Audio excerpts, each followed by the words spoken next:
મિત્રો બે વિચારધારાઓની લડાઈ ચાલી રહી છે આખા દેશમાં, એક જાતિવાદની, એક રાષ્ટ્રવાદની.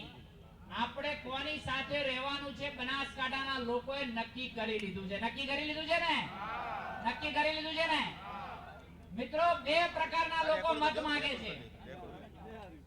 એક આખા દેશની અંદર કોંગ્રેસના કેન્ડિડેટો આંસુ પાડીને મત માંગે છે, રોઈને મત માંગે છે.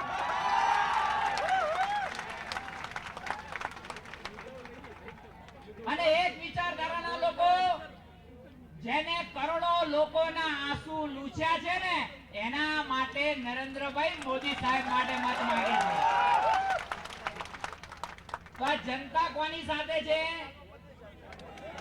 કોની સાથે છે? બસ આટલી જ વિનંતી કરવી છે કે નક્કી આપણે કરવાનું છે. આ મીડિયા છે એ દેખી રહી છે, બનાસના લોકો આંસુ પાડે એના માટે નહીં, પણ જે આંસુ લૂછે એના માટે મચી રહ્યા છે, એના માટે મત માંગવા માટે